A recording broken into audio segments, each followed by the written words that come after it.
आज की वीडियो में हम चर्चा करेंगे कि एक टैक्स ईयर में यदि आपका सोर्स ऑफ इनकम एक से अधिक हेड से है तो उस पे जो इनकम होगा उस इनकम पे जो टैक्स लायबिलिटी बनेगी उसको हम जीरो कैसे कर सकते हैं या उसको काफ़ी हद तक कैसे कम कर सकते हैं।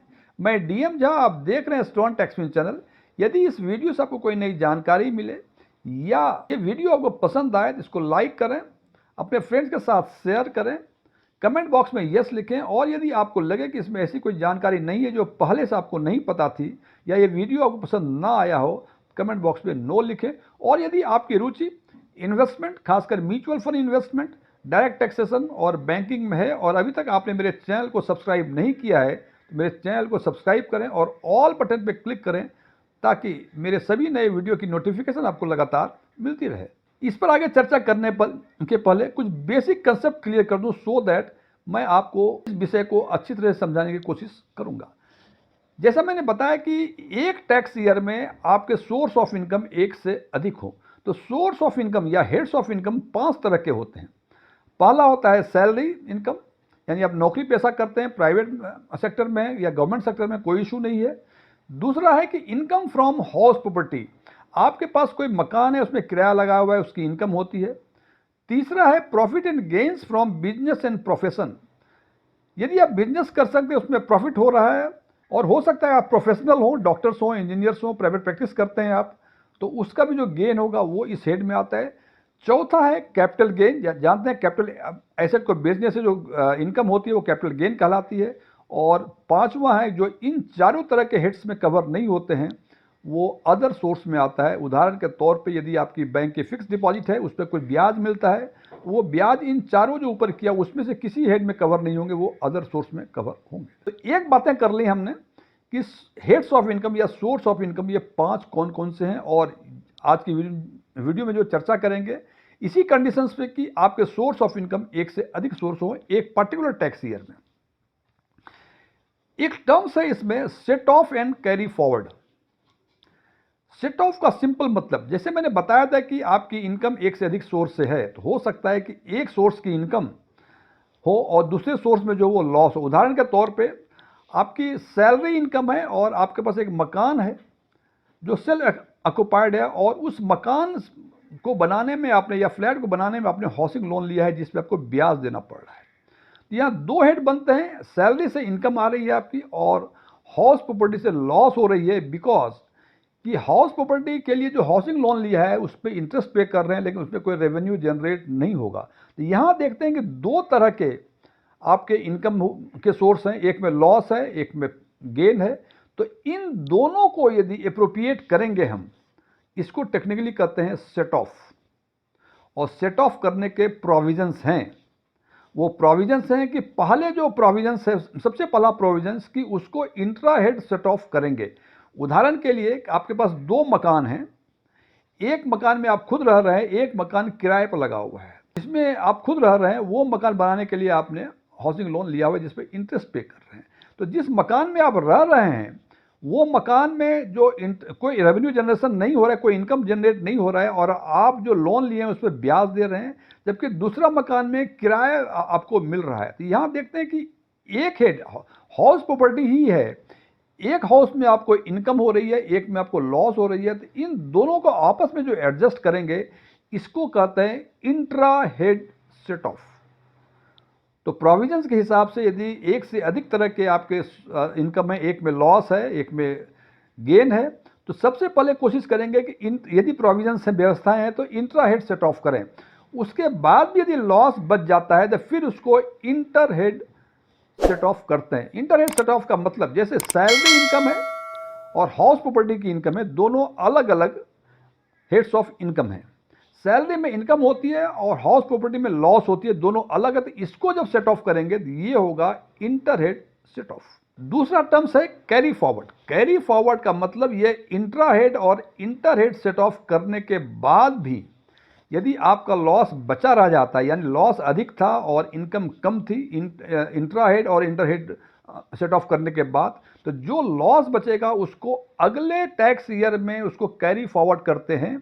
लेकिन इसमें एक कंडीशंस है, जब ये कैरी फॉरवर्ड करेंगे तो उसका जो एप्रोप्रिएशन होगा वो केवल इंट्रा हेड ही होगा। उदाहरण के लिए यदि हाउसिंग लोन का लॉस आपको कैरी फॉरवर्ड करना पड़ेगा। तो अभी आपने देखा कि इस टैक्स ईयर में आप सभी हेड के साथ हाउसिंग प्रॉपर्टी के लॉस को एप्रोप्रिएट कर सकते हैं, लेकिन जब इस लॉस को कैरी फॉरवर्ड करेंगे तो ये केवल हाउसिंग प्रॉपर्टी के इनकम से ही एप्रोप्रिएट होगा। ये कैरी फॉरवर्ड का कंडीशंस हैं।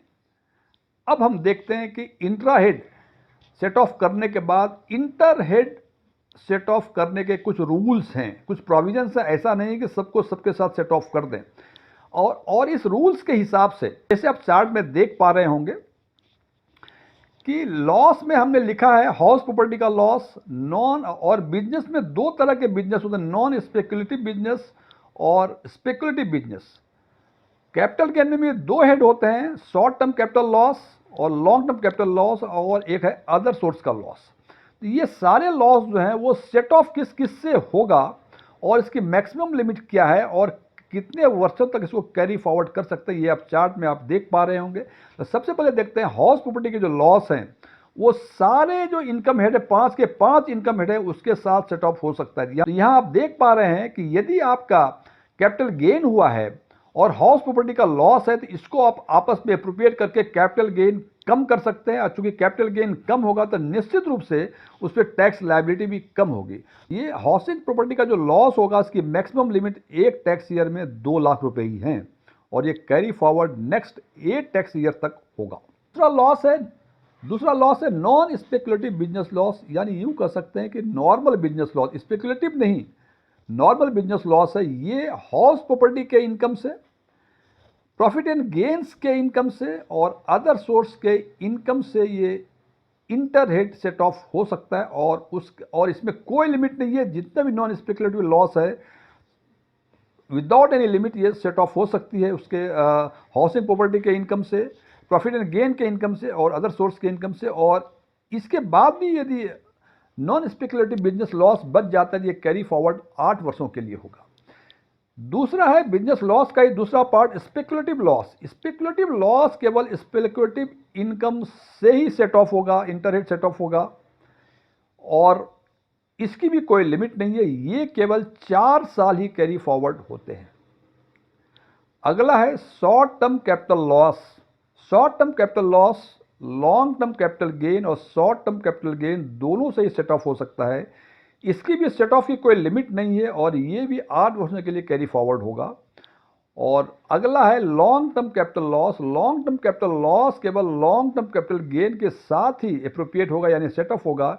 इसकी भी कोई लिमिट नहीं है और इसके बाद भी यदि लॉस बच जाता है तो वो अगले 8 वर्षों के लिए कैरी फॉरवर्ड होगा। और पांचवा है अदर सोर्स में यदि लॉस होता है तो, अदर सोर्स में यदि लॉस होता है तो वो केवल इसमें इंट्रा हेड ही होगा, यानी केवल अदर सोर्स के साथ ही एप्रोप्रिएट होगा। इसकी भी कोई लिमिट नहीं है। लेकिन सबसे इंटरेस्टिंग फैक्ट इसमें यह है कि ये लॉस यदि बच जाता है एप्रोप्रिएट होने के बाद भी ये कैरी फॉरवर्ड नहीं है, सेम ईयर में ये एग्जॉस्ट कर जाता है। इसको यदि हम कैपिटल गेन के कॉन्टेक्स्ट में कंक्लूड करने की कोशिश करें तो हम ये कह सकते हैं कि कैपिटल गेन चाहे वो लॉन्ग टर्म हो या शॉर्ट टर्म कैपिटल गेन हो, और यदि हाउस प्रॉपर्टी में आपको लॉस है तो हाउस प्रॉपर्टी के लॉस से 2 लाख रुपए तक कोई भी कैपिटल गेन शॉर्ट टर्म या लॉन्ग टर्म कैपिटल गेन ये एप्रोप्रिएट हो सकता है, नंबर 1। नंबर 2 कि यदि आपका शॉर्ट टर्म या लॉन्ग टर्म कैपिटल गेन हो और उसके साथ साथ शॉर्ट टर्म कैपिटल लॉस भी है तो short term capital loss appropriate हो सकता है लॉन्ग टर्म कैपिटल गेन और शॉर्ट टर्म कैपिटल गेन के साथ। लेकिन यदि लॉन्ग टर्म कैपिटल लॉस है तो वो केवल लॉन्ग टर्म कैपिटल गेन के साथ ही सेटअप होगा, वो शॉर्ट टर्म कैपिटल गेन के साथ सेटअप नहीं होगा। इसकी सीमाएं कुछ नहीं, जैसे हाउस प्रॉपर्टी में सीमा थी कि 2 लाख रुपए तक ही एक टैक्स ईयर में ये एप्रोप्रिएट हो सकता है, जबकि शॉर्ट टर्म या लॉन्ग टर्म लॉस यदि एप्रोप्रिएट होता है रेस्पेक्टिव हेड से, यानी short term capital loss long term capital gain या शॉर्ट टर्म कैपिटल गेन से और long term capital loss long term capital gain से, इसकी कोई सीमा नहीं है। और इसके बाद भी यदि आपका कुछ कैपिटल लॉस बच जाता है चाहे शॉर्ट टर्म हो या लॉन्ग टर्म हो तो वो अगले 8 वर्षों के लिए कैरी फॉरवर्ड होगा। लेकिन जैसे ही ये कैरी फॉरवर्ड होगा वो केवल intra head he set of होता है, यानी यदि शॉर्ट टर्म कैपिटल लॉस यदि आपका कैरी फॉरवर्ड होगा तो वो शॉर्ट टर्म कैपिटल गेन के साथ ही अप्रोप्रिएट होगा, और लॉन्ग टर्म कैपिटल लॉस यदि कैरी फॉरवर्ड हुआ तो वो केवल लॉन्ग टर्म कैपिटल गेन के साथ ही कैरी फॉरवर्ड होगा। इस हिसाब से हम देखते हैं कि यदि आपका एक से अधिक सोर्स से इनकम हो रही है तो आप वो सेट ऑफ इंटर हेड और इंट्रा हेड दोनों करा सकते हैं, और इस हिसाब से या तो आप टैक्स लायबिलिटी को जीरो कर सकते हैं या काफ़ी हद तक कम कर सकते हैं। ये वीडियो क्लोज करने के पहले मैं कुछ डिस्क्लेमर देना चाहता हूं कि मैं कोई टैक्स कंसल्टेंट नहीं हूं, ना ही मैं कोई सीए हूं। मेरे ऑफलाइन या ऑनलाइन टैक्सेशन पे कोई क्लासेस नहीं चला करते हैं। ओपन डोमेन में जो भी इंफॉर्मेशन अवेलेबल है उसके बेसिस पे मैं आम लोगों के लिए आम वीडियो बनाया करता हूँ। ये मेरे विचार थे, मेरे विचारों से सहमत होना कोई ज़रूरी नहीं है। यदि आप मेरे विचार से सहमत हैं तो कमेंट बॉक्स में एग्रीड लिखें, और यदि मेरे विचारों से आप सहमत नहीं हैं तो कमेंट बॉक्स में नॉट एग्रीड लिखें। Thank you.